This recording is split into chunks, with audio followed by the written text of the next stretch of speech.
What's up there, my friend? We are back at it. Yet, once again, another episode of Healthy Love and Relationship. It's here where we firmly believe and we live by it's only when you begin to truly have love for yourself, inside and out. Have love for yourself in front of the whole entire world, and also have love for yourself, and most importantly, when you're by yourself. In a room all by yourself. That's when and only when you will begin to truly be receptive and be able to receive that love and appreciation you desire from your man. Now, let's take care of the housekeeping. Be sure you like, share, subscribe, and definitely hit that notification bell so you can be notified of all of our latest videos the moment they are uploaded. So, your relationship with your relationships. That's the topic of this video. And you're saying, what? Wait a minute. How is that even possible? Yes, we have relationships with other individuals, but we also have a relationship with those very relationships we saw as we were growing up in our household and as we were maturing into adulthood, right? So I have this nice, beautiful, binded photo album, right? And in our photo album, as you know, we have pictures, but in place of our pictures today, we have some very powerful, important questions that you must ask yourself, right? Because it's in you asking these very important questions, you're going to get keyed in and have a better understanding of how your relationships in your past growing up impact and affect the romantic relationship you are currently experiencing. So let's get to the first question. Our first question: how healthy was the relationship between your mother and your father? Yeah, right? How healthy was that relationship? Was it a very loving relationship, right? Perhaps it was toxic, heaven forbid, right? Maybe your mother and father loved each other, but what they say, love doesn't pay the rent, right? There's more to love. What's love got to do with it? Maybe they tried the very best they could, but the love that they have for each other was not enough, right? So that's our first question that you need to consider. Our next question: did you see healthy, loving relationships around you as you were growing up, right?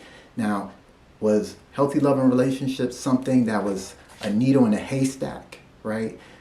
Because we do what we know, right? And the more that you see around you healthy, loving relationships, the more of the opportunity and possibility for you to actually duplicate a healthy, loving relationship in your love life, right? So that's another question to ask.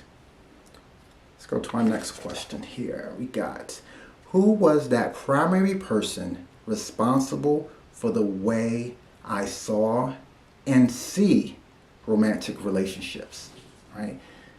Was there one key individual as you were growing up in your family, right, that maybe consciously or subconsciously has impacted you in terms of how you carry out your romantic relationship? Maybe there was someone that you aspired to emulate, right? Or perhaps there was someone that you said how they maneuvered in their romantic relationship. There is no way I'm going to follow in those footprints, right? So I'm going to do the exact opposite of what they were doing, right? So that's another important question to consider. So, wow. Here we go right here. Were the majority of romantic relationships that you were exposed to growing up healthy or toxic, right? Wow. There's so much to be said with this, right? Because healthy relationships feed off of healthy relationships, right? Perhaps in your experience, there was a plethora of healthy, loving relationships that you saw, right? Maybe you saw it at your cousins, right? Maybe you saw it with your aunts, if you will. Maybe with your brothers and sisters. So it's easy for you to have a reference, and you have a context, and you've been supported, and it becomes easier for you to like duplicate that success in terms of having a healthy, loving relationship yourself.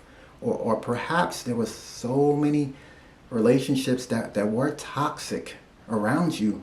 Again, like I said, you do what you know, right? It's almost as if that toxicity was normalized for you, right? You didn't have a reference if those relationships were bad.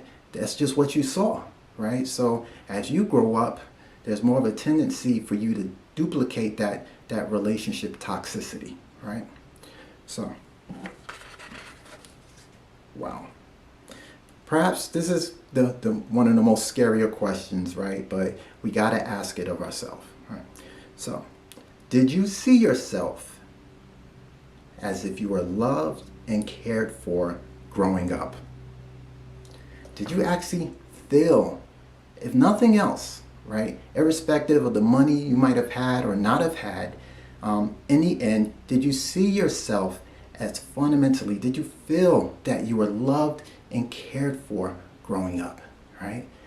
This has a great impact in terms of how you maneuver in terms of romantic relationships, right? Because if you know fundamentally you are worthy and you deserve love, and your heart muscle has been exercised, that you received love as you were growing up, the more you're putting yourself out there to say, I deserve to be in a healthy, loving, romantic relationship. Well, that's something to consider, right? Again, as I always say, you don't want to run through questions like this. This is stuff that you really want to sit on, right? Meditate on, walk throughout your day, your daily experience, and ask these very questions. And then be bold enough to stick around and actually answer these questions, and take a look at those answers, and what does it say for you in terms of how you carry yourself in your current romantic relationship. Now, if you want more information like this, you gotta hop on to Healthy Loving Relationship, because it's there and only there where I show you how to stop being taken for granted and actually receive that love and appreciation you desire from your man. So until next time, this is Jesse Listens Fields. You take care of yourself. Peace.